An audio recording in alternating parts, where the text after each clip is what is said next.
Second half replacement. He's still got his goal, though. It was his 6th of this World Cup. He is now too clear of a very distinguished field for the Golden Boot. And it's a sideshow we're loving, by the way. Austrian fans went wild when their side equalised in the 6th minute of stoppage time that kept them alive and has them into the round of 32. We've had some drama in the last couple of group stage games. Rebecca Lowe, Thierry Henry, Zlatan Ibrahimovic and Alexis Lalas with you. But we're going to take you back a little bit to earlier on in the day. Colombia taking on Portugal. 1 minute on the clock, and we had an early chance, Lex, from Colombia. This was a great game, by the way, in terms of the quality of both of these teams. Back and forth, the environment was just hot. It was hot. 5 million people wanted tickets for this game, and they didn't disappoint in terms of the action back and forth. You see, wonderful save there. Vargas comes up big off of Bruno Fernandes. Again, back and forth.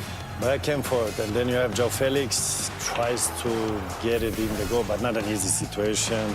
Then you have a cross here, deflected, and tried to put a header, good header from Diaz, clear it, and then another Colombian chance that for me was goal, but they waved it for offside, but if he would have had Rebecca toes, that would be a goal. Fortunately, he doesn't have those Rebecca toes. The little dainty toes, you mean? 0-0, but as I say, what a brilliant game that was. Colombia and Portugal finished 1-2. DR Congo, Uzbekistan. Thierry. Yes, and what a finish from Shomu Rodolphe, as you're going to see here. What a touch. Oh, no. Wow, over the keeper. Goal. What a finish. Class. Really? Class. Wow, look at that. Good goal. Makes it 1-0 for Uzbekistan. And then you thought that DR Congo maybe was in trouble, going to be in trouble, and everyone thought that maybe it was going to be the time where they were going to come back. And that little slap, I would say, sorry, but that's what it was the game was cancelled by VAR. As you can see here, the coach was unhappy with it. And then foul here, that reminded me of the penalty of Modric against England, where if a player gets the ball, you don't see him coming, you make the foul. Although he was an experienced player, Kusano that makes the foul, but it happens, and then Yohan Wissa scores for DR Congo. Tough season for Newcastle. Great World Cup, though, Yohan Wissa, guys. Then we get the second goal here by Congo. Uzbekistan looked tired in the end. Fiston Mayele gets his goal. And he doesn't believe it himself, but my friend, that was your goal. There's another toe. There's another toe. There you go. Then we have the third goal from Congo. Like I said, Uzbekistan looked tired. Bit of dribble here in the box and a beautiful shot, second post. And Yohan Wissa gets his goal. Wissa, help me, Thierry. Wissa.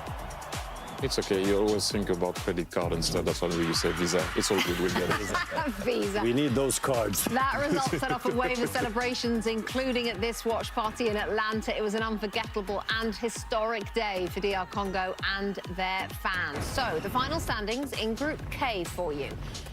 Colombia, they went unbeaten to take first spot. Portugal took second, followed by DR Congo. So for more, let's say hello now to Jules Breach and company over there in Miami. Jules, thank you. So to triple confirm then, Colombia off to Kansas City. That's their destination to take on Ghana Friday. I'm your neighbor. And then Portugal will take on Croatia in Toronto on Thursday. And then fan favourites DR Congo, as Jules said, have drawn England. And they're going to play on Wednesday in Atlanta. Alexis Lalas. DR Congo against England. Thoughts? I mean, your England can't possibly screw this up, can they? You always. They're going to be fine. But you did, you ran from, oh my goodness, it's the end of the world, to, yeah, you will take this, all right? Not that you can't lose to them, and not that they haven't had a wonderful tournament, but in a round of 32 knockout game for England, with what England is, I mean, this is a pretty good matchup. But it doesn't take anything away from what DR Congo has done. By the way, just all the African teams. You go down Senegal, DR Congo, Ghana, Cape Verde, Ivory Coast, South Africa, Morocco, Egypt. I mean, the list goes on and on. Debutantes going through, people going through and getting for the first time in history. And the scenes that we are seeing, the celebration, the joy. And again, I go back to it.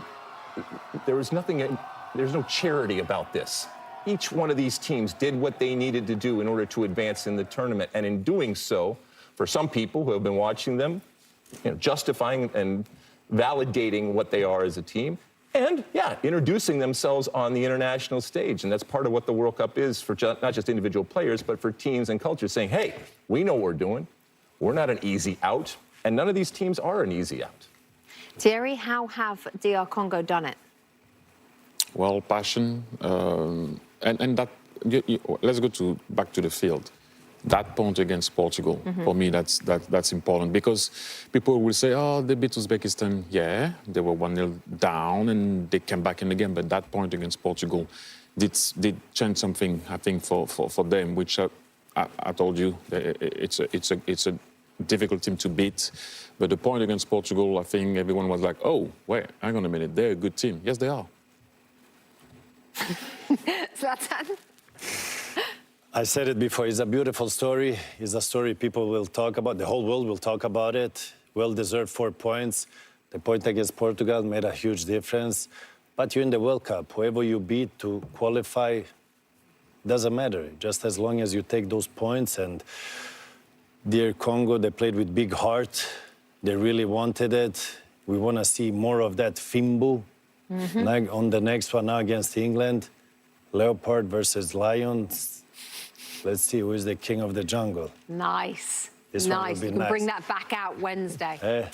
Real quick. Alexi, what do we say? But this is the end of one of the chapters of this World Cup. It's been incredible, all of these games and all these stories. And now, to your point, I think you've been saying along, this is where a new part of the World Cup starts, and a serious part of the World Cup starts. And the repercussions are serious in terms of making mistakes, whether it's individual mistakes or collective mistakes. But also the drama is ratcheted up. So I cannot wait to come back starting tomorrow and check out these knockout games. I know. We still got some more, though, coming up tonight. Now it's time for Jameis on Fox, sponsored by Coca-Cola. Today, Jameis was in Miami, taking in some Colombian culture. We in the fan zone, baby. What the fans gotta love them some Jameis Winston, and I'm actually Jameis Winston. I am so inspired by the community of dancing, right? Dancing is such a significant part of Colombian culture. My amigos came through drip, drip, drip.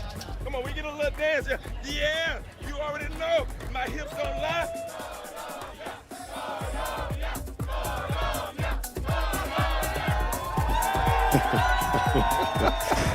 Well, Colombia-Portugal has ended in a goalless draw. Juan Pablo Angel and Javier Hernandez have been watching alongside me here in Miami, and on the full-time whistle, although this was a goalless game, it was so entertaining, Juan. How proud are you of your country, Colombia, topping this group that features one of the tournament favourites, Portugal? I think just extremely proud, but everybody that came to the stadium and watched this game for to be, I thought it was a very highly entertaining game. Both teams wanted to win it, everybody attacking, and we see great chances, great saves by the goalkeeper. We probably missed a goal or two during the game, but I think it was, in general, a very, very good game to watch. To add to this performance in 2014 and then 2018, Colombia won the group again. Yes. So this is the third time, they missed last World Cup, but then they win the group again. So that means that Colombia, every time that is in a World Cup, they qualify.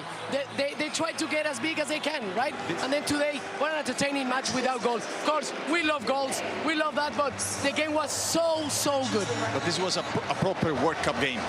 Two teams, Yes. with a lot of quality, individual quality, but they defended solidly. I mean, they look after obviously each other. Yes. And I think it was in general a good game to watch. It really was so entertaining in here, and the fans have been absolutely brilliant as well. You can see behind us so much yellow. This almost felt like a home match for Colombia. It certainly was, but I have to say, listen, we have to be top 3, top 4, best fans so far in the competition, no? Colombia.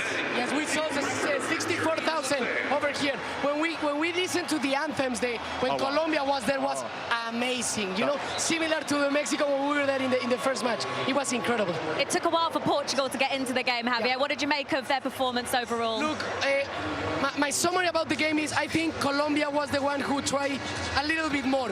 They have a couple of more chances than Portugal, but Portugal felt dangerous. It was like if they wanted to go, they could hurt you. Did you agree that it was that little final pass Yes. was missing the quality, Literally, not only in the yes. final pass but also in the finish? Yes. I think that was the only thing that was missing for both teams. Yes, for both teams. Yeah. Well, guys, it's been an absolutely brilliant night here in Miami, and we can now confirm who these teams are going to be facing. Colombia topping the group means that they're going to be playing Ghana in the round of 32, Juan.